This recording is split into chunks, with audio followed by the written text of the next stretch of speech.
نحمده ونصلي على رسوله الكريم فأعوذ بالله من الشيطان الرجيم بسم الله الرحمن الرحيم قالوا سبحانك لا علم لنا إلا ما علمتنا إنك أنت العليم الحكيم وقال تعالى لقد كان لكم في رسول الله أسوة حسنة وقال تعالى رب اشرح لي صدري ويسر لي أمري واحلل عقدة من لساني يفقهوا قولي۔ اللہ جل جلالہ کا بےحد احسان کرم فضل کہ اللہ جل جلالہ نے ہم سب کو حضور پاک علیہ الصلاۃ والسلام کی امت کے اندر پیدا فرما دیا۔ اللہ کی دی ہوئی جتنی بھی نعمتیں ہیں، ان ساری کی ساری نعمتوں میں سب سے بڑی نعمت، سب سے بڑی دولت، سب سے اونچی نعمت وہ کلمے والی نعمت ہے، ایمان والی نعمت ہے۔ نبی پاک علیہ الصلاۃ والسلام کی امت میں ہونا یہ نعمت ہے۔ جتنی بھی اللہ جل جلالہ نے انسان کو چیزیں عطا فرمائی، ان سب میں اللہ جل جلالہ نے سب سے بڑی نعمت جو دی ہے وہ نبی پاک علیہ الصلاۃ والسلام کی امت کے اندر ہونا ہے۔ حضور صلی اللہ علیہ وسلم کی ذات و برکات وجہ کائنات ہیں، امام الانبیاء ہیں، سردار الانبیاء ہیں۔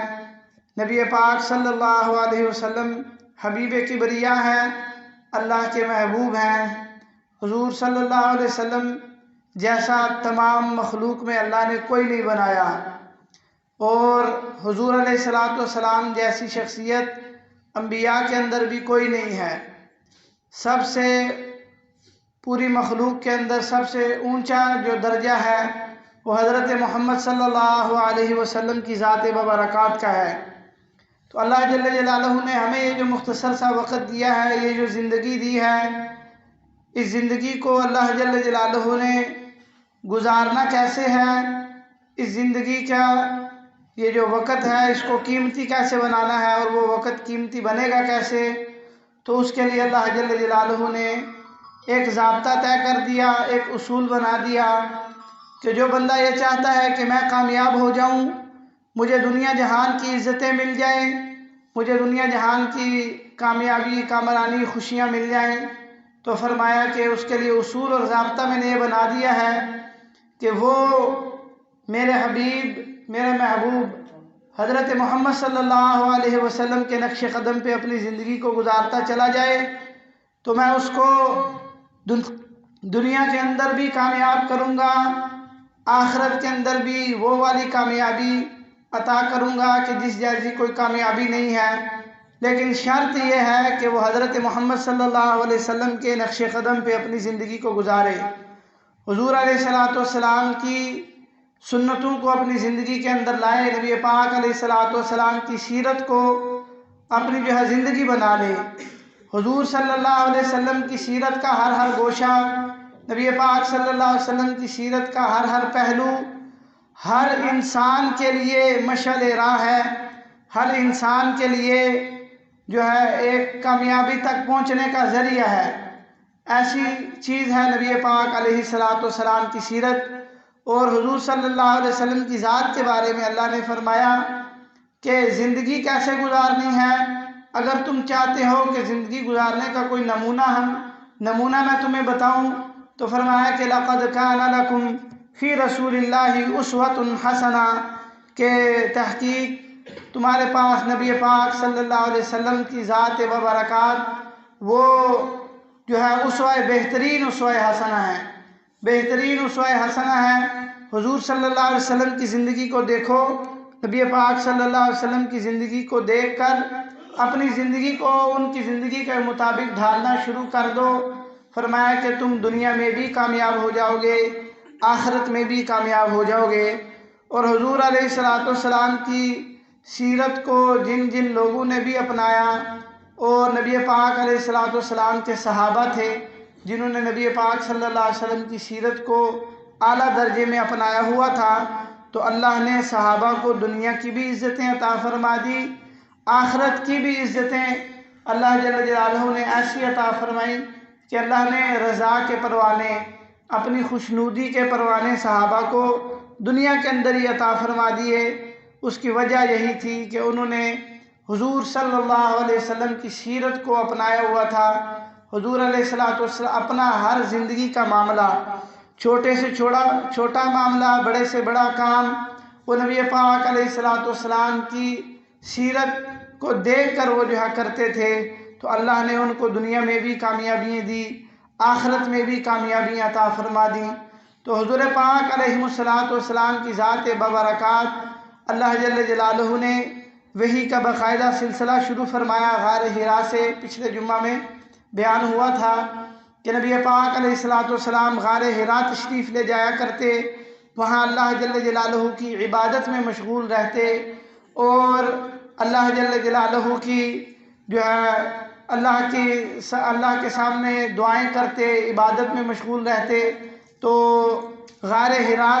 اللہ پاک یہ اللہ کی ایک مشیت تھی غار حرا جانا،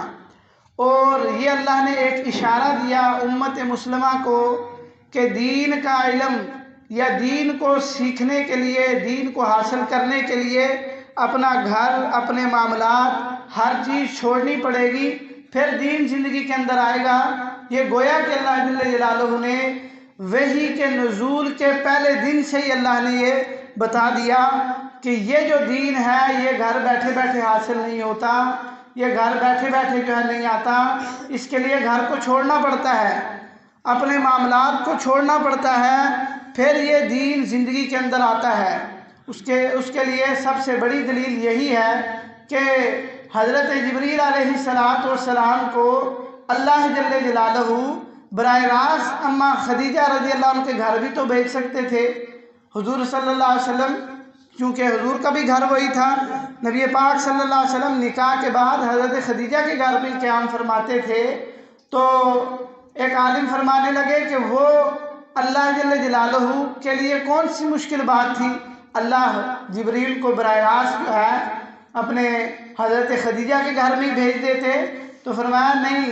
اللہ نے گویا کہ پہلے دن سے یہ اصول بنا دیا، پہلے دن سے یہ ضابطہ طے کر دیا کہ دین کو حاصل کرنے کے لیے گھر چھوڑنا پڑے گا، دین کو زندگی میں لانے کے لیے گھر کو چھوڑنا پڑے گا۔ تو یہ اللہ کے حکم اور مشیت سے ہی حضور نے یہ فرمایا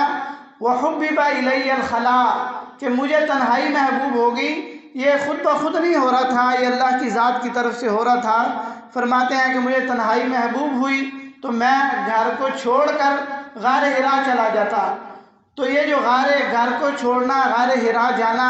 گویا کہ اللہ نے امت مسلمہ کے لیے پہلے دن سے ہی یہ اشارہ دیا، امت مسلمہ کو پہلے دن سے یہ ضابطہ اللہ نے قائم فرما دیا کہ اے امت مسلمہ، اگر تم یہ چاہتے ہو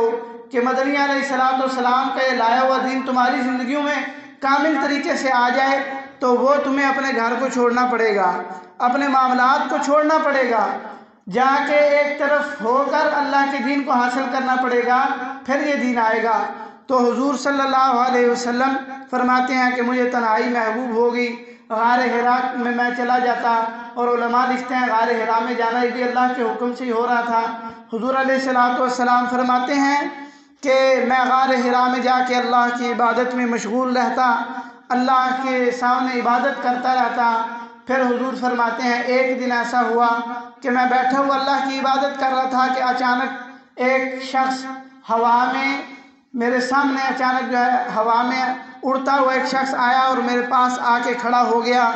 اور آتے ساتھ ہی وہ مجھے کہنے لگا اقرأ بسم ربک الذی خلق۔ وہ فرمایا کہ اس کے ہاتھ میں ایک ریشمی رومال تھا جس کے اوپر کچھ آیات، یہی جو آیات تھی لکھی ہوئی تھی۔ تو حضور فرماتے ہیں کہ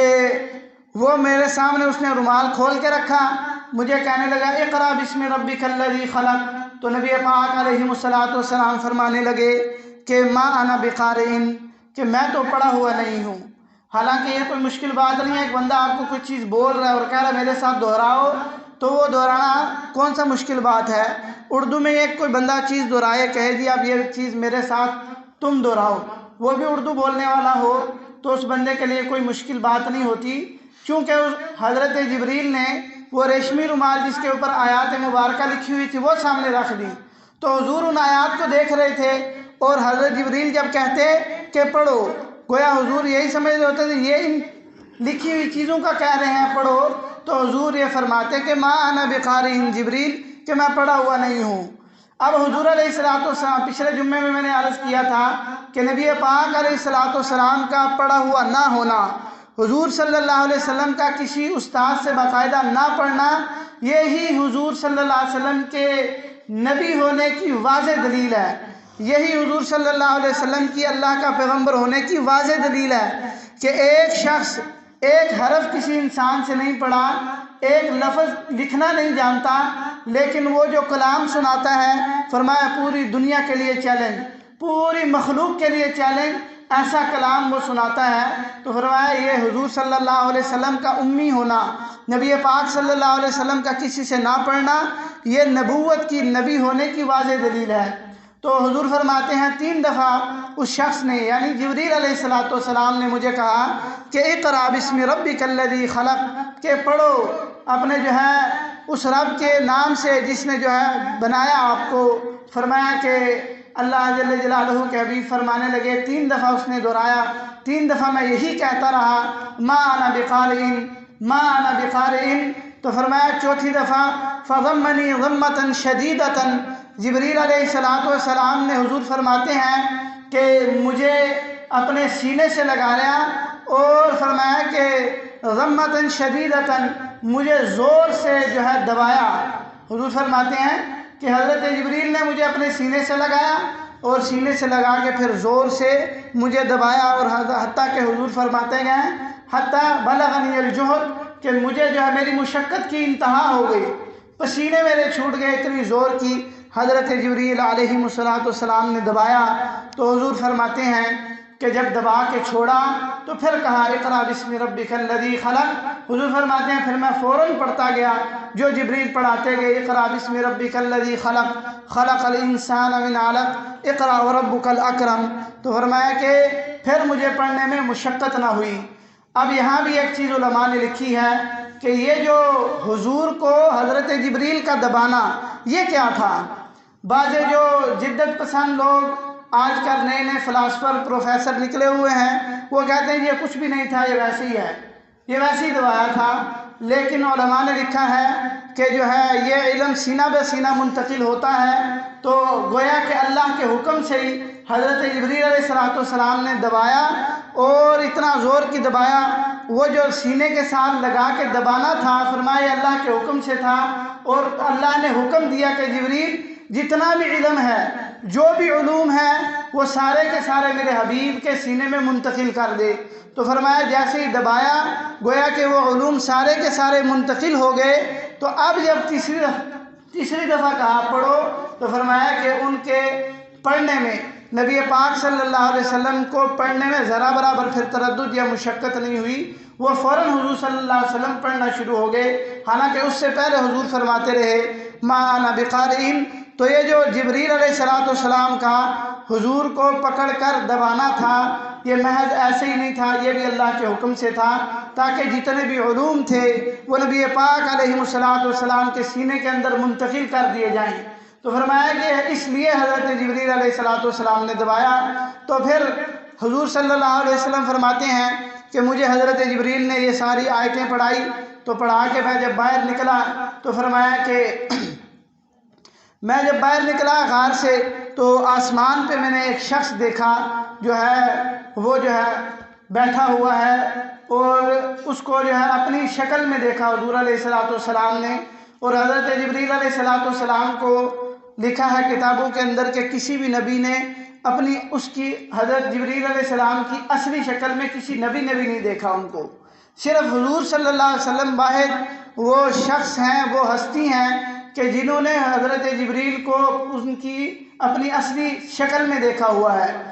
انبیاء دیکھتے تھے لیکن ان کو اصلی جس حیت میں اللہ نے حضرت جبریل کو بنایا ہے اس حیت میں کسی نبی نے بھی حضرت جبریل کو نہیں دیکھا. یہ محض حضور صلی اللہ علیہ وسلم ہے جنہوں نے حضرت جبریل علیہ الصلوۃ والسلام کو ان کی اپنی اصلی شکل میں دیکھا.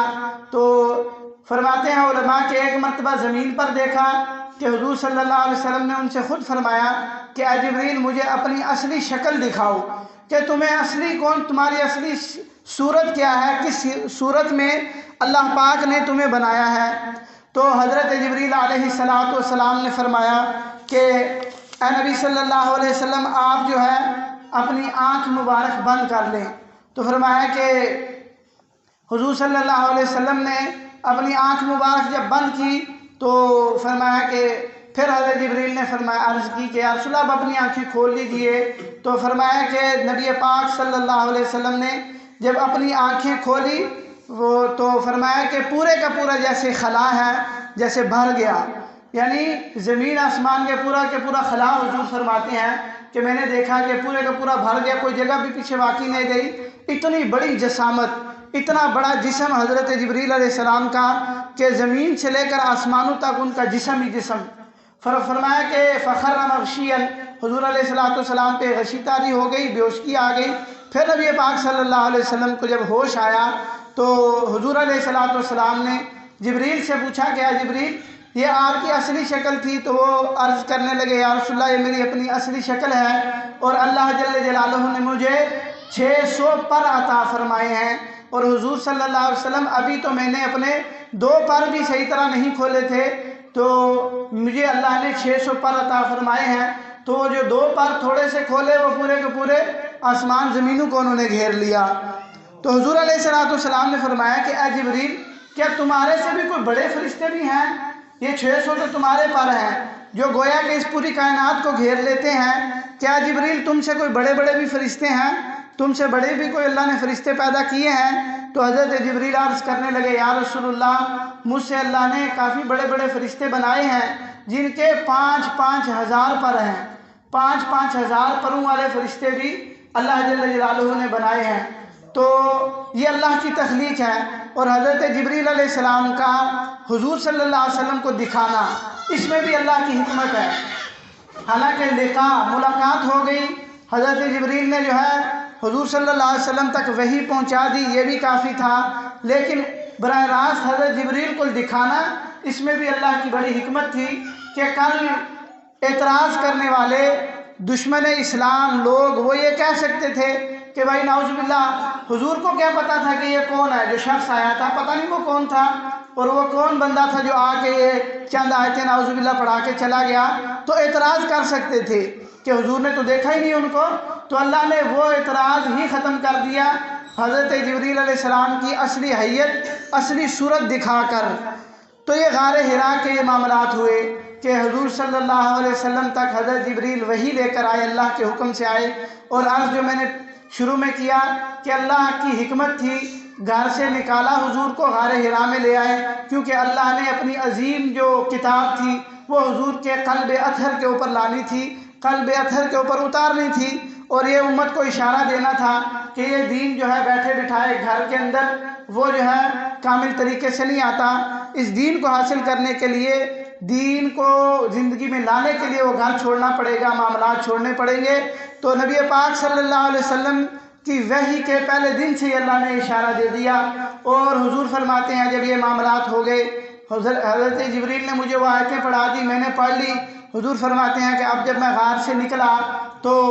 نبی پاک علیہ السلام فرماتے ہیں کہ میرے اوپر ایک عجیب سی کیفیت تھی، تحیر والی، حیرانگی والی، گھبراہٹ والی میرے اوپر کیفیت، سردی میرے اوپر طاری ہو گئی۔ نبی پاک صلی اللہ علیہ وسلم فرماتے ہیں کہ میرے جسم پہ کب کبھی طاری ہو گئی۔ اسی حالت میں آقا علیہ السلام فرماتے ہیں، کتابوں میں لکھا کہ آپ علیہ السلام حضرت خدیجہ رضی اللہ عنہ کے گھر ہی گئے، اور اپنے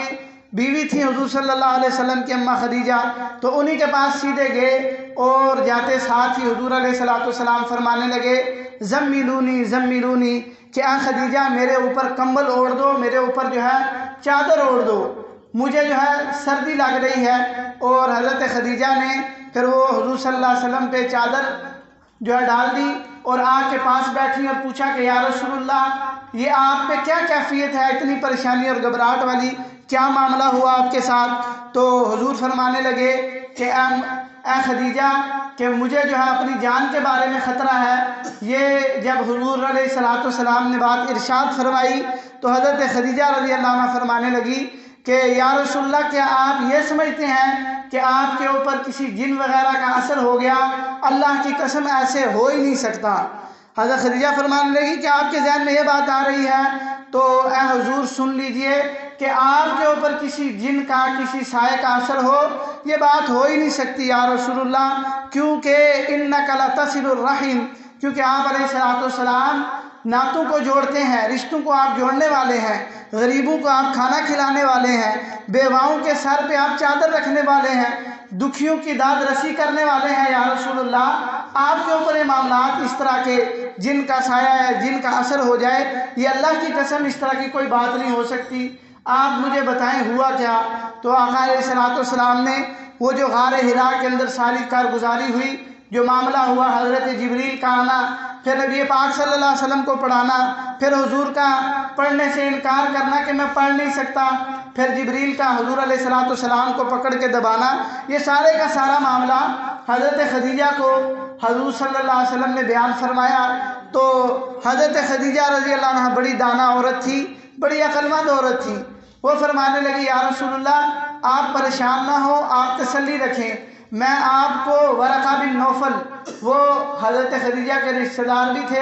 اور تورات زبور کے بڑے عالم تھے، اور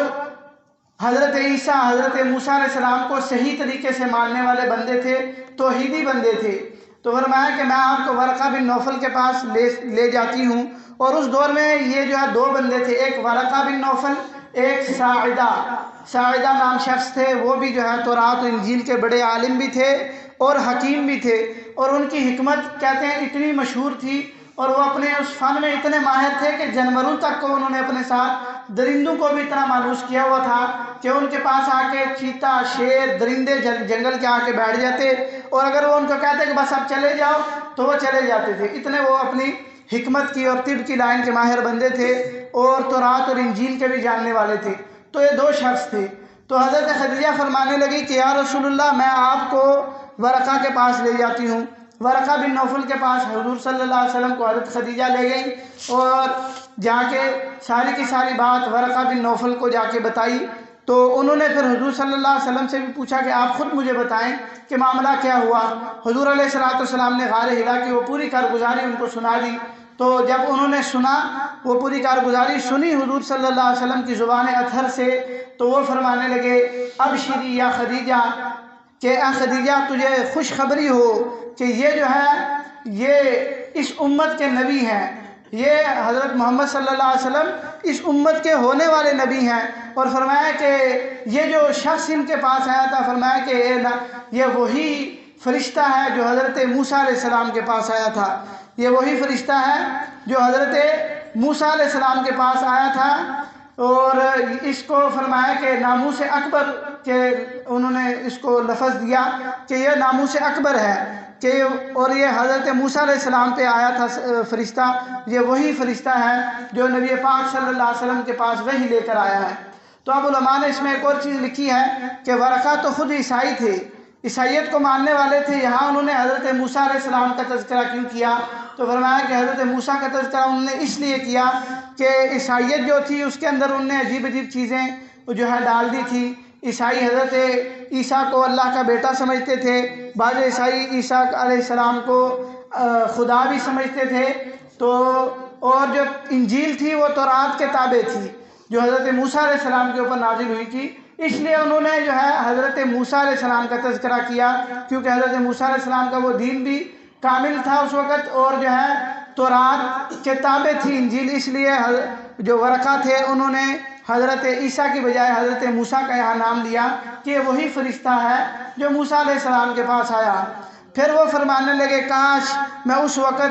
وقت تک زندہ رہوں، کاش میری اس وقت تک صحت اجازت دے، کاش میری اس وقت تک جو ہے صحت بحال رہے کہ جب جو ہے مکے والے آپ کو مکہ سے نکال دیں گے، اور میں جو ہے یہ تمنا کرتا ہوں کہ اس وقت میں زندہ ہوں اور میں آپ کا ساتھ دوں۔ فرمایا نبی علیہ الصلوۃ والسلام پہلے اس کی ساری باتیں سنتے رہے خاموشی سے، لیکن ورقہ نے جب یہ بات کہی کہ مکے والے آپ کو یہاں سے جب نکالیں گے تو میں تمنا کرتا ہوں اس وقت میں زندہ رہوں. تو فرمایا حضور علیہ الصلوۃ والسلام فوراً جوش میں آ گئے اور فرمایا کہ اوا مخرجیہ ہم، کہ کیا یہ مجھے نکالیں گے؟ کہ نکالا تو اس بندے کو جاتا ہے جس کے کردار پہ کوئی مسئلہ ہو، جس کا کردار داغ ہو، یا وہ بندہ ہی ٹھیک نہ ہو.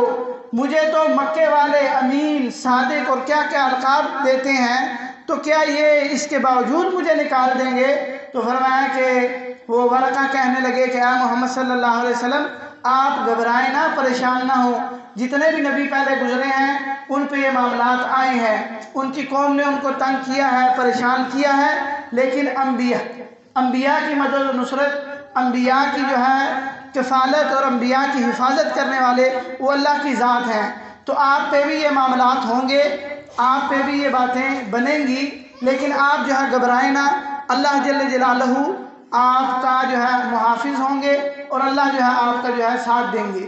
تو اس طرح سے نبی پاک صلی اللہ علیہ وسلم پہ باقاعدہ جو ہے وحی کا سلسلہ شروع ہو گیا، اور نبی پاک صلی اللہ علیہ وسلم ورقہ کے پاس حضرت خدیجہ کے ذریعے آئے اور انہوں نے یہ ساری کی ساری جو ہے بات بتائی کہ یہ اس نبی کے، اس امت کے ہونے والے نبی حضرت محمد صلی اللہ علیہ وسلم ہیں. تو اللہ جل جلالہ ہم سب کو نبی پاک صلی اللہ علیہ وسلم کی سیرت کے اوپر خود بھی عمل کرنے کا اور دوسروں کو بھی اس سیرت کو عام کرنے والا بنا دے. وآخر دعوانا الحمدللہ رب العالمین. سنت ادا فرمائیں.